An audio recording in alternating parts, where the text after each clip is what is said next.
जैसलमेर में एक पाकिस्तानी खुफिया एजेंसी का जासूस पकड़ा गया है। झबरा राम नाम का यह शख्स भारतीय सेना की गुप्त सूचनाएं पाकिस्तान को दे रहा था।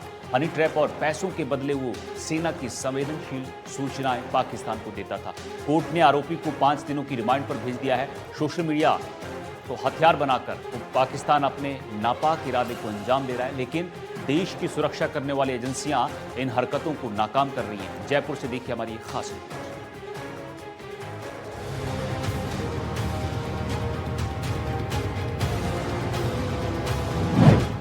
गिरफ्त में जासूस झबरा Ram.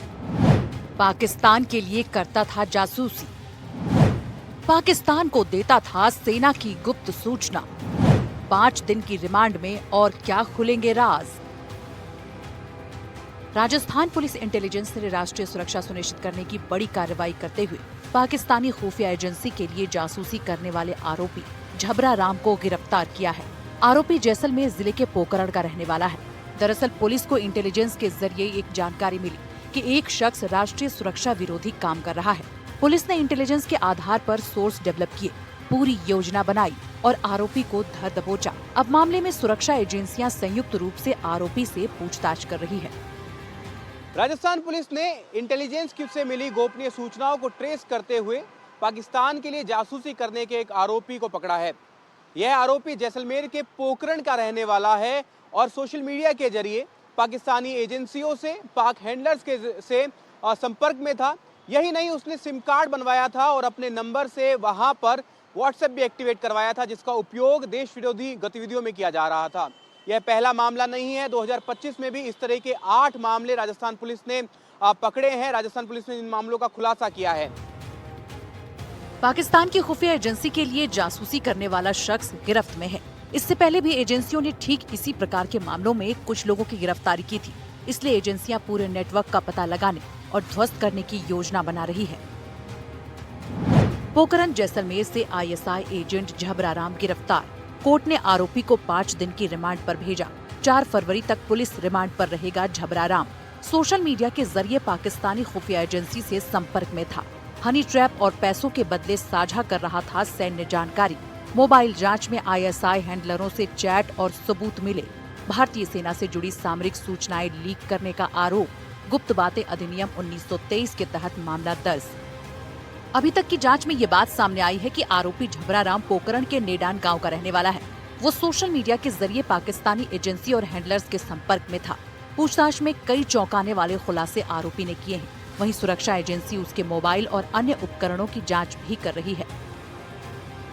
Jabbar Ram, who is related to Jaisalmer, Pokhran Tehsil, was charged under Section 3 and Section 9 of Official Secret Act and 152 and 338B of BNS 1923।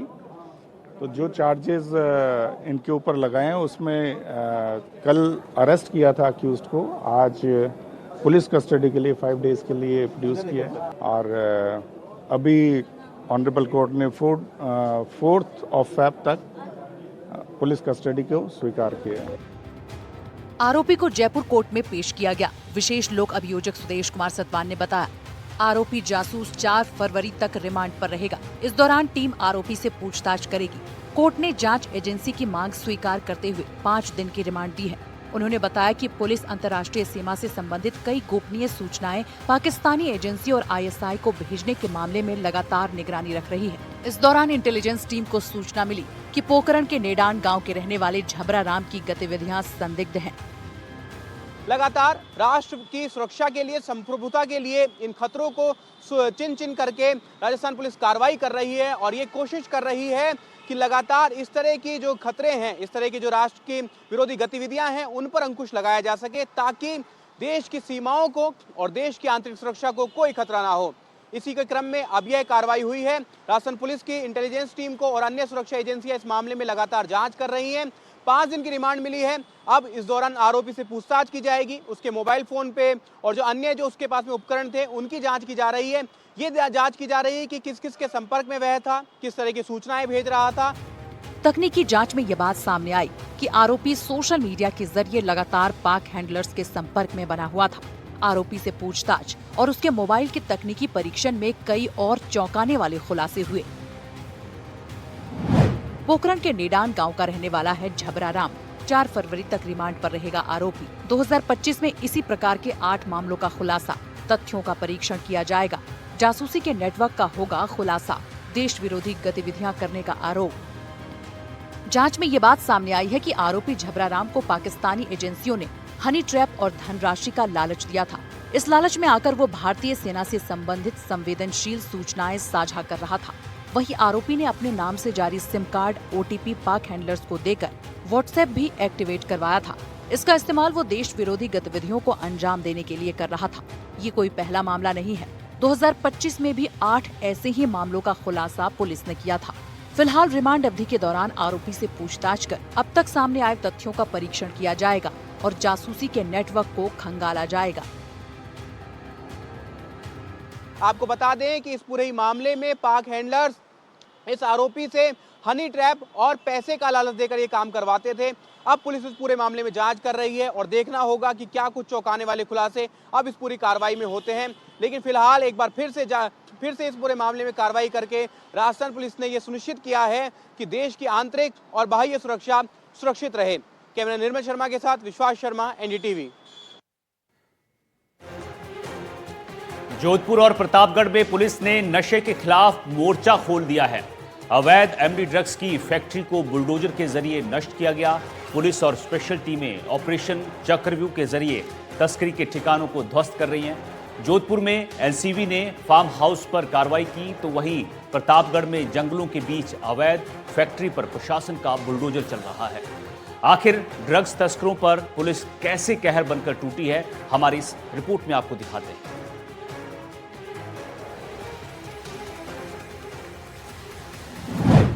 अवैध नशे पर पुलिस का प्रहार। ऑपरेशन चक्रव्यूह में फंसे तस्कर। झोपड़ी में ड्रग्स फैक्ट्री का भंडाफोड़। तस्करों पर चलेगा प्रशासन का बुलडोजर। अवैध नशे के खिलाफ इन दिनों जिले में लगातार कार्रवाई हो रही है। इसी कड़ी में जोधपुर के सोयला में फार्म हाउस में शुक्रवार को नारकोटिक्स कंट्रोल ब्यूरो और जोधपुर ग्रामीण पुलिस ने संयुक्त कार्रवाई की है और ड्रग्स फैक्ट्री का भंडाफोड़ किया है। इनमें से एक MD ड्रग्स की अवैध फैक्ट्री में 200 किलो की MD ड्रग्स बनाकर उसे सप्लाई करने की तैयारी की जा रही थी। वहीं NCB और ग्रामीण पुलिस इस अवैध MD ड्रग्स की फैक्ट्री के नेटवर्क के सरगना समेत 3 लोगों की तलाश में जुटी हुई है। इस पूरे मामले के अनुसार जोधपुर की सोयला में डंडोर रोड पर MD ड्रग्स की फैक्ट्री पर यह कार्रवाई की गई थी। हालांकि इस कार्रवाई में कोई भी पुलिस या NCB के हत्थे तो नहीं चढ़ा, लेकिन बड़ी संख्या में MD ड्रग्स बनाने में उपयोग ली जाने वाली कई हाईटेक उपकरण और मशीन जब्त किए गए हैं। इनमें करीब 200 किलो MD ड्रग्स बनाकर उसे सप्लाई करने की तैयारी की जा रही थी। 25 जनवरी को 1 किलो MD ड्रग्स बरामद हुआ था। जोधपुर विकास प्राधिकरण के पास हुई कार्रवाई। 4 युवकों के पास मिली ड्रग्स। सोयला गांव में फैक्ट्री का इनपुट मिला। आरोपी योगेंद्र ने बेंगलुरु में लगाई थी फैक्ट्री। बेंगलुरु में अवैध तरीके से तैयार ड्रग्स भी जब्त। कर्नाटक में फैक्ट्री पकड़े जाने के बाद सभी राजस्थान आ गए। राजस्थान में 200 किलो MD ड्रग्स बेचने की फिराक में थे। ड्रग्स बेचकर विदेश में सेटल होना चाहते थे आरोपी। NDTV से खास बातचीत करते हुए NCB के जोनल डायरेक्टर घनश्याम सोनी ने बताया कि लगातार नारकोटिक्स कंट्रोल ब्यूरो अवैध मादक पदार्थ के खिलाफ पूरी कार्रवाई कर रही है।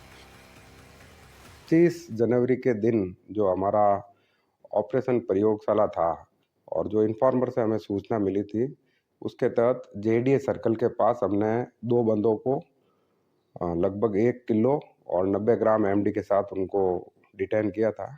जस्ट उसी के बाद फॉलोअप में फिर 2 बंदों को पकड़ा। तो 25 जनवरी के दिन हमने 4 बंदों को अरेस्ट किया। उनकी जब पूछताछ हुई और उनको जब कड़क तरीके से पूछा और उनकी NCB की कस्टडी के अंदर लिया, तब हमें क्लू मिला कि मतलब जो है इसका एक मुख्य सूत्रधार कोई और है, एसोसिएट और फाइनेंसर कोई और है। तो जब इसके साथ हमने और ज़्यादा मतलब जो है वो आगे बढ़े, आगे बढ़ने के बाद हमें जानकारी मिली, इसके अंदर बहुत ही सराहनीय प्रयास जो है वो हमारे जोधपुर ग्रामीण के एसपी है उनका भी रहा, उनकी टीम का रहा। हमारे जो एडिशनल एसपी ग्रामीण है उनका भी बहुत ही सराहनीय सहयोग रहा। उनकी टीम ने हमें आगे से आगे लीड दी।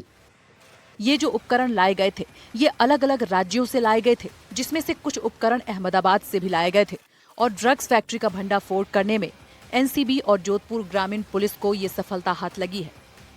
हमने अभियुक्तों को जब पूछताछ ली है एनसीबी की कस्टडी के अंदर, तो हमें पता चला कि ये लैब का सामान जो है, इक्विपमेंट वगैरह है, ये अहमदाबाद से कहीं से लेकर आए थे ये लोग। फिर वहाँ से ये गांधीनगर से फिर वाया पाली, फिर उसके पीछे टीम एक से एक परतें खोलती गई। तो फाइनली ये फिर हमें क्लू जोधपुर ग्रामीण पुलिस और एनसीबी ने दोनों ने मिल करके उस लैब तक पहुंचे जो सोइला का जो है कर्सीवरम, वहाँ पे ये बरामद की। प्रतापगढ़ जिले के हथुनिया थाना क्षेत्र के बागलिया जंगल में अवैध मादक पदार्थ गतिविधियों पर पुलिस ने सख्त कार्रवाई की है। एमडी ड्रग्स बनाने के लिए बनाए गए सेटअप को ध्वस्त किया है। सरकारी जमीन पर बनी अस्थायी झोपड़ी को बुलडोजर की मदद से नष्ट किया गया है। एसपी आदित्य ने बताया कि अवैध मादक पदार्थों की तस्करी को रोकने के लिए पुलिस द्वारा चलाए जा रहे ऑपरेशन चक्रव्यूह अभियान के तहत बागलिया जंगल में एमडी ड्रग्स बनाने की फैक्ट्री को ध्वस्त किया गया है। फैक्ट्री के रूप में उपयोग की जा रही तिरपाल से बनी अस्थायी झोपड़ी को नष्ट किया गया है। दरअसल बीते 29 दिसंबर को पुलिस कार्रवाई के दौरान 28.54 ग्राम अवैध मादक पदार्थ एमडी जब्त की गई थी। इस मामले में अजमेर के करीम नाम के युवक को गिरफ्तार किया गया था और मुख्य तस्कर हारून के खिलाफ एनडीपीएस की धाराओं में मामला दर्ज कर लिया गया था। हथुनिया थाना क्षेत्र है। हथुनिया थाना क्षेत्र का बागलिया का जंगल का इलाका है। देख भी पा रहे पीछे किस प्रकार से पहाड़ी का पूरा क्षेत्र है। एक और जहां नीचे की साइड में एक पानी की बात करें या तो वेले की या बात करें, नाले की बात करें या फिर नदी की, इस प्रकार से ये पूरी तरीके से ढलान है। आसपास ऊपरी छोर की बात करें तो ऊपर खेत आते हैं, लेकिन यह जो भूमि है यह सरकारी भूमि बताई जा रही है। ऐसी जगह को इन तस्करों ने चुना, उसके बाद यहाँ सेटअप लगाया। जांच के दौरान सामने आया कि जंगल क्षेत्र में सरकारी भूमि पर अस्थायी ढांचा बनाकर एमडी निर्माण का सेटअप तैयार किया गया था। भविष्य में किसी भी तरह की अवैध गतिविधियों की संभावना को खत्म करने के उद्देश्य से पुलिस ने जेसीबी की मदद से झोपड़ी को ध्वस्त कर दिया। मौके से पुलिस ने एमडी बनाने की सामग्री भी जब्त की है। बागलिया के जंगलों में एमडी ड्रग्स फैक्ट्री नष्ट की गई। 29 दिसंबर को पुलिस ने की थी कार्रवाई। 28.54 ग्राम अवैध एमडी ड्रग्स की थी जब्त। आरोपी करीम को पुलिस ने किया गिरफ्तार। आरोपी पर एनडीपीएस की धाराओं में केस दर्ज। पीपल खूंट के जंगली इलाके में एक फैक्ट्री, हथुनिया थाना के जंगल में 2 सेटअप। पुलिस ने जंगल में बनी फैक्ट्री को ध्वस्त कर दिया है। एसपी आदित्य ने बताया कि पुलिस की स्पेशल टीमें जंगल क्षेत्र में ड्रोन के माध्यम से लगातार सर्च ऑपरेशन जारी रखे हुए थे। ऑपरेशन चक्रव्यूह के तहत पुलिस ने अब तक पीपल खूंट क्षेत्र में 1 और हथुनिया थाना क्षेत्र के जंगल से 2 एमडी बनाने के सेटअप पर कार्रवाई की है। जी, कुछ दिन पहले हथुनिया थाना क्षेत्र में एक बागलिया गांव है, उसके आसपास जंगलों में एक फैक्ट्री का सेटअप हमने पकड़ा था। उसमें कुछ एमडी भी जब्त हुई थी और मौके से करीम नाम का व्यक्ति को गिरफ्तार किया गया। और ये उसमें बात सामने आई थी कि हरुण नाम का व्यक्ति है जो फैक्ट्री चला रहा था। तो उस कार्रवाई के बाद हमने जब इन्वेस्टिगेशन किया तो जिस जो वहाँ पे बना हुआ था, जो झोपड़ी बनी हुई थी, वो सरकारी ज़मीन पे अतिक्रमण करके बनाया हुआ था। तो इस पे का एक्शन लेते हुए उस झोपड़ी को हमने बुलडोजर एक्शन चला के उसको गिराया है। ऑपरेशन चक्रव्यूह प्रतापगढ़ पुलिस के लिए अहम रहा है। प्रतापगढ़ पुलिस ने एसपी आदित्य के निर्देशन में नशा तस्करों के खिलाफ रिकॉर्ड तोड़ कार्रवाई की है। 16 इनामी बदमाशों को भी पुलिस अब तक इस अभियान के तहत गिरफ्तार कर चुकी है। एसपी ने आगे बताया कि ऑपरेशन चक्रव्यूह अभियान लगातार जारी रहेगा और नशा तस्करों की लगातार कमर तोड़ी जाएगी। लोग सराहना कर रहे हैं। लगातार जो आमजन है, ऐसी कार्रवाई अगर जारी रही तो कहीं ना कहीं जो नशा तस्कर है उनकी कमर तोड़ने का जिस प्रकार से पुलिस का प्रयास है, उसकी जो आमजन है प्रतापगढ़ जिले की, वो लगातार सराहना कर रही है। एक तस्कर को मौके से गिरफ्तार किया गया था। एमडी बनाने की तमाम सामग्री भी पुलिस ने जब्त की थी। अब बुलडोजर एक्शन से जो झोपड़ी है अवैध रूप से, जहां पर रात के समय में अवैध रूप से एमडी बनाने की जिस प्रकार से सेटअप लगाया हुआ था, उसको ध्वस्त करने में पुलिस ने सफलता हासिल की है। प्रतापगढ़ से सहयोगी फैजान के साथ एनडीटीवी के लिए इरफान खान। धौलपुर में पथराव और फायरिंग की सनसनीखेज घटना की तस्वीर सामने आई है। यहां पर छात्रावास पर वर्चस्व को लेकर दो गुटों में विवाद शुरू हुआ और वो देखते ही देखते इसने हिंसक रूप ले लिया। पत्थरबाजी के बीच फायरिंग की गई। त्यागी छात्रावास का ये विवाद इतना बढ़ गया कि पुलिस को हालात को नियंत्रण में लेना पड़ा। इस बीच एक शख्स का वीडियो भी वायरल हो रहा है जिसके हाथ में हथियार दिखाई दे रहा है। क्या है पूरा मामला, आपको इस रिपोर्ट में दिखाते हैं। धौलपुर में पथराव और फायरिंग। त्यागी छात्रावास में दो पक्षों में विवाद। अवैध हथियार से की फायरिंग। क्या छात्रावास में है वर्चस्व की लड़ाई? धौलपुर जिले के निहालगंज थाना क्षेत्र में पथराव और फायरिंग की सनसनीखेज घटना सामने आई है। त्यागी छात्रावास परिसर में चल रहे निर्माण कार्य के दौरान दो पक्षों के बीच विवाद इतना बढ़ गया कि एक पक्ष ने पथराव के साथ साथ फायरिंग कर दी। इस घटना में गोली लगने से एक युवक घायल हो गया है, जिसका इलाज जिला अस्पताल में जारी है। घटना का वीडियो सोशल मीडिया पर तेजी से वायरल हो रहा है। वायरल वीडियो में साफ देखा जा सकता है कि एक युवक के हाथ में अवैध हथियार है, जिससे वो फायरिंग करता नजर आ रहा है। वहीं उसके साथ मौजूद कुछ अन्य लोग पथराव करते हुए दिखाई दे रहे हैं। वीडियो सामने आने के बाद इलाके में दहशत का माहौल है। घटना की सूचना मिलते ही सीओ सिटी कृष्णराज जांगिड़ और निहालगंज थाना पुलिस मौके पर पहुंची। पुलिस ने घटनास्थल का मुआयना किया और हालात को नियंत्रित किया। बताया जा रहा है कि पुलिस ने इस मामले में कुछ युवकों को डिटेन भी किया है। निहालगंज थाना प्रभारी अमित शर्मा ने बताया कि ओडेला रोड स्थित जमीन के स्वामित्व को लेकर दो पक्षों में विवाद हुआ था। संबंधित जमीन त्यागी छात्रावास के नाम दर्ज है। विवाद के दौरान हुई फायरिंग में विनोद कुमार नाम का युवक घायल हो गया है। पुलिस ने घायल का मेडिकल परीक्षण भी कराया है और मौके पर मौजूद लोगों के बयान दर्ज किए गए हैं। मामले में केस दर्ज कर आरोपियों की गिरफ्तारी की कोशिश की जा रही है। दो पक्षों में आपस में झगड़ा हुआ, उसके बाद फायरिंग हो गई। झगड़ा एक जमीन है जिसे त्यागी छात्रावास के नाम से जानते हैं, उस जमीन पे मालिकाना हक को लेकर दोनों पक्षों में झगड़ा हुआ है। फायरिंग हुई है। एक विनोद कुमार त्यागी नाम के व्यक्ति के पैर में गोली लगी है, जिसका आज ऑपरेशन कराया जा रहा है। मेडिकल करा दिया गया है। नक्शा मौका एवं बयान वगैरह लिए जा रहे हैं और जल्दी से जल्दी इसमें मुलजिमों की गिरफ्तारी की जाएगी। त्यागी छात्रावास पर हुई फायरिंग दिनेश त्यागी और विनोद त्यागी पक्ष में वर्चस्व की लड़ाई बताई जा रही है। दोनों पक्ष छात्रावास पर अपना मालिकाना हक जता रहे हैं। सूत्रों से मिली जानकारी में पूर्व में भी दोनों पक्षों में झगड़ा हो चुका है। फिलहाल इस मामले में हमला करने वाला पक्ष फरार है। थाना प्रभारी ने बताया कि आरोपियों के संभावित ठिकानों पर पुलिस दबिश दे रही है। आरोपियों को गिरफ्तार कर कानूनी कार्रवाई की जाएगी। झगड़ा हुआ था। झगड़े के दौरान एक पक्ष ने दूसरे पर फायरिंग की थी, जिसमें विनोद त्यागी के पैर में गोली लगी थी। घायल युवक को जिला अस्पताल भर्ती कराया था। इस घटना का सोशल मीडिया पर वीडियो वायरल हो रहा है। वीडियो वायरल होने के बाद स्थानीय निहालगंज थाना पुलिस हरकत में आ गई और 5 आरोपियों को हिरासत में लिया है।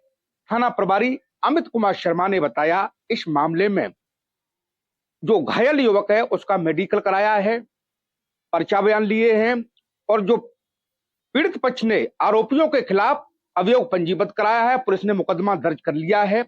आरोपियों के संभावित ठिकानों पर पुलिस दबिश दे रही है। थाना प्रभारी ने बताया, आरोपियों को गिरफ्तार कर इस मामले में कानूनी कार्रवाई की जाएगी।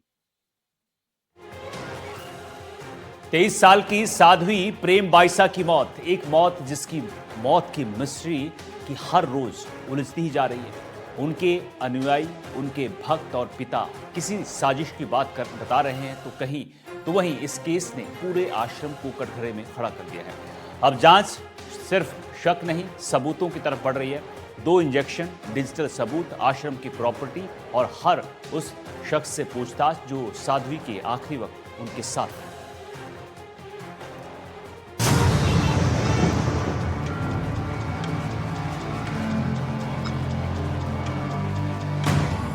साध्वी की मौत मिस्ट्री और उलझी।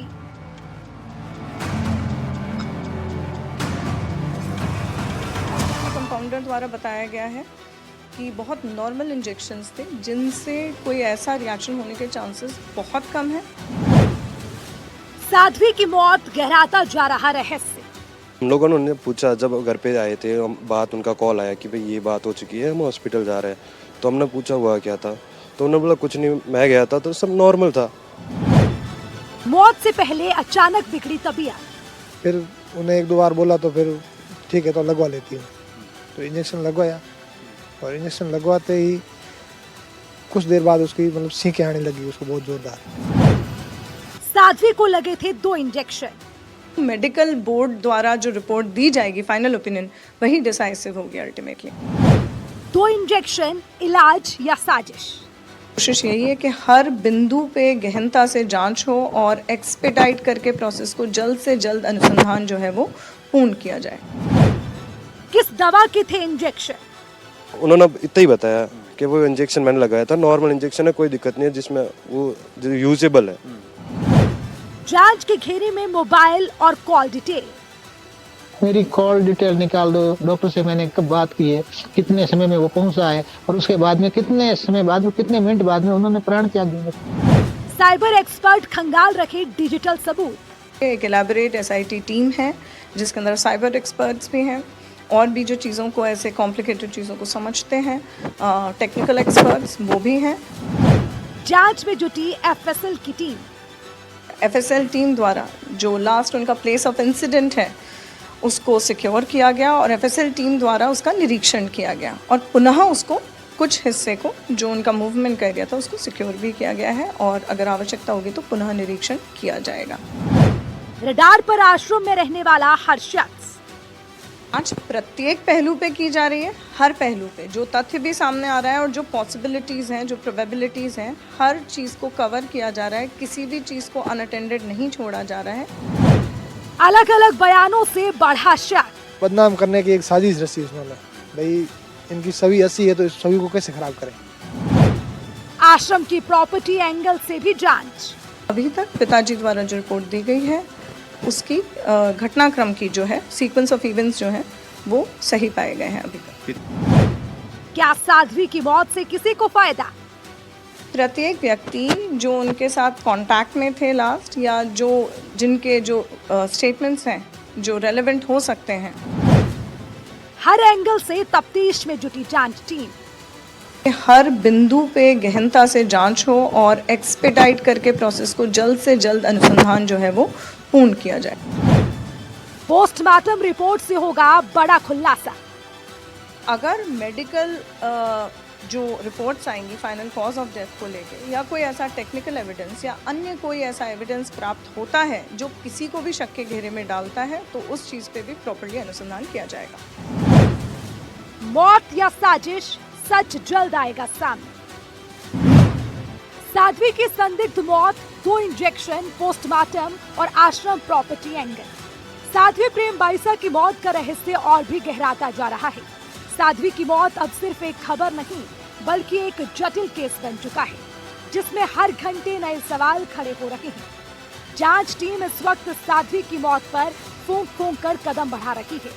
जांच में अब जो सबसे चौंकाने वाली बात सामने आई है वो है 1 से ज्यादा वाली इंजेक्शन। ACP और SIT प्रमुख छवि शर्मा ने NDTV से बातचीत में खुलासा किया कि साध्वी की मौत से पहले 1 नहीं बल्कि 1 से ज्यादा इंजेक्शन लगाए गए थे। कंपाउंडर ने भी पूछताछ में इसका खुलासा किया।